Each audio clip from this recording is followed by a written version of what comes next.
Hello again, YouTube. This is going to be a lot to take in, so pay attention. If you want to read along with me, I printed this off of Wikipedia, the Exoplanet article where atmosphere is written.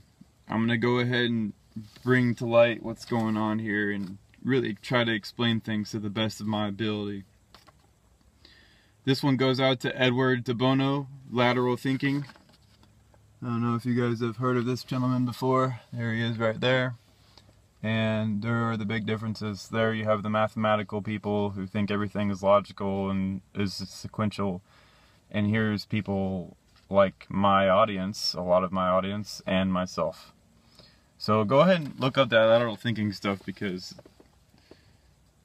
that had a huge influence as a child when I used to do lateral thinking puzzles, you know, where things had multiple solutions.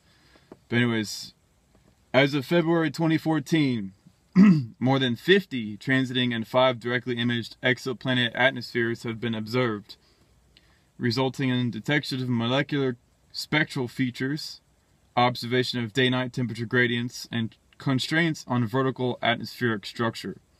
Also, an atmosphere has been detected on the non-transiting hot Jupiter Tau Boötis b. I think that's how you say it. Well, of course, there are going to be detections of molecular spectral features. As the star cools and dies, elements form into molecules, and they rain on to the interior of the star. That's how all the molecules on Earth were formed. Spectroscopic measurements can be used to study a transiting planet's atmospheric composition, temperature, pressure, and scale height, and hence can be used to determine its mass. Stellar light is polarized by atmospheric molecules. This could be detected with a polarimeter. HD 189733b has been studied by polarimetry. Extrasolar planets have phases similar to the phases of the Moon. By observing the exact variations of brightness with phase, astronomers can calculate atmospheric particle sizes. That's very interesting. Now here's what I really want to get into. Atmospheric composition. In 2001, sodium was detected in the atmosphere of HD 209458b. Sodium is going to be detected in all exoplanet atmospheres. In 2008, water, carbon monoxide, carbon dioxide, and methane were detected in the atmosphere of HD 189733b. Water, carbon monoxide, carbon dioxide, and methane are going to be detected in all exoplanet atmospheres. In 2013, water was detected in the atmosphere of HD 209458b, EXO 1b, WASP 12b, WASP 17b, and WASP 19b. Water is formed on the star as it evolves. Water is going to be found in all exoplanet atmospheres. In July 2014, NASA announced finding very dry atmospheres on 3 exoplanets, HD 189733b, HD 29458b, and WASP 12b, orbiting sun-like stars. As a star cools and dies, a lot of the atmospheres are ripped away from a hotter host, meaning the atmospheres eventually dissipate, and they no longer contain atmospheres. So if it has the atmosphere, it has all those other molecules listed above. If it doesn't, well, it just doesn't have it. It says here, the presence of oxygen may be detectable by ground-based telescopes, which, if discovered, would suggest the presence of life on an exoplanet. Well, oxygen is pretty important, I would say. In June 2015, NASA reported that WASP 33 Bravo has a stratosphere. Ozone and hydrocarbons absorb large amounts of ultraviolet radiation, resulting in upper parts of atmospheres that contain them, creating a temperature inversion in a stratosphere. However, these molecules are destroyed at the temperatures of hot exoplanets, creating doubt if the hot exoplanets could have a stratosphere. Well, for one, hot exoplanets are called stars instead of metamorphosis. So, yeah, the entire atmosphere itself is very, very, very different. It changes dramatically as the star evolves. So, to determine when the stratosphere creation happens would also depend on how close the older star is to its host and how evolved it is itself on whether it has an atmosphere. So that can vary by large amounts. It says here, a temperature inversion in stratosphere was identified on WASP 33 Bravo caused by titanium oxide.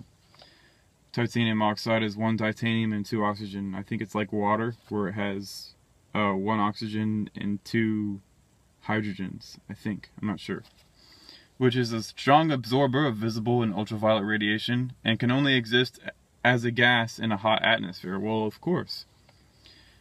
WASP 33b is the hottest exoplanet known, with a temperature of 3200 degrees Celsius and is approximately 4.5 times the mass of Jupiter. Well, yeah, to them it's the hottest exoplanet known, but according to stellar metamorphosis, an exoplanet is a star that doesn't orbit the sun.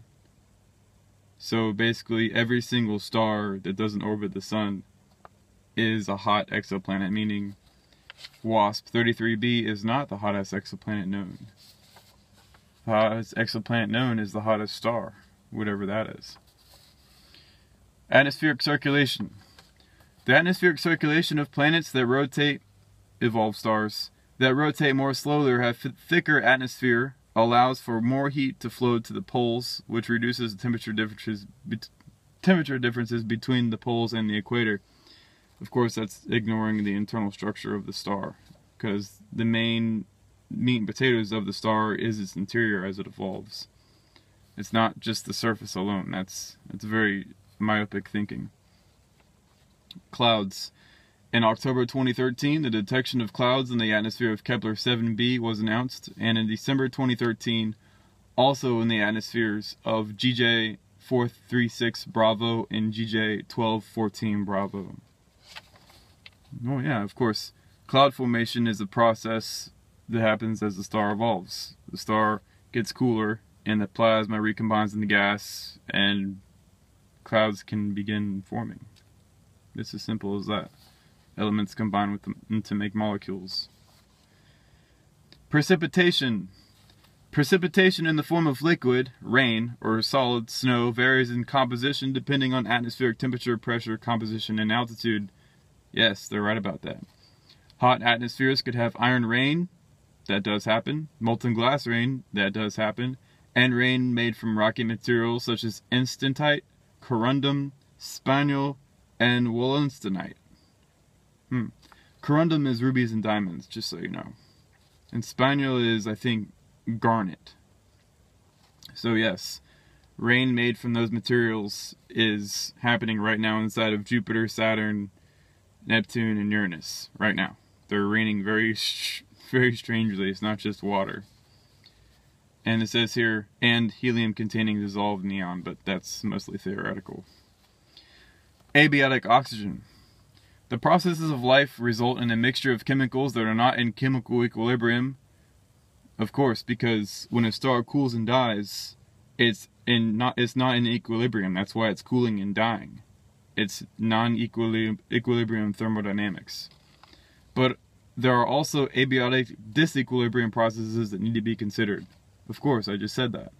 You need to understand, the astronomers need to understand that all the elements that the star is comprised of combine to make molecules, and as they combine, they begin differentiating themselves based off their properties, their masses, how electrical conducting they are, how quick, how reactive they are to other elements, and things like that, and what feedback loops are associated with those processes.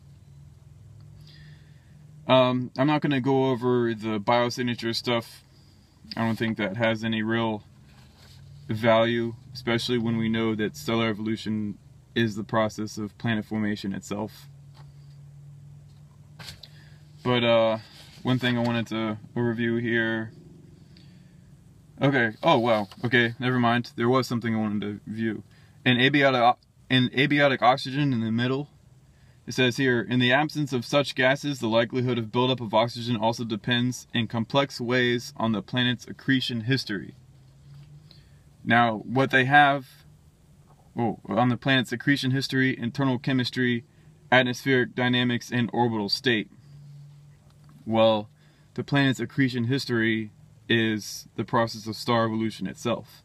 So basically, you can determine what the accretion history of a planet was by studying stars as they were very young. And you can work your way backwards. You can reverse engineer all of it, because they're all in a big continuum. So there's that. But of course, they have accretion happening outside a body where there's no gravitational field, no heat, no strong magnetic field keeping everything, mixing up really well. They have accretion outside a body, which is very strange, because they keep the protoplanetary disk model, which is just odd all over.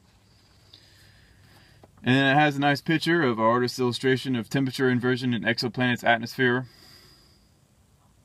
Yeah, I'm not really want to go over that, because mainly what they do is when they study exoplanets now, they only look at the very top of it. They're like, well, what is it doing on the surface?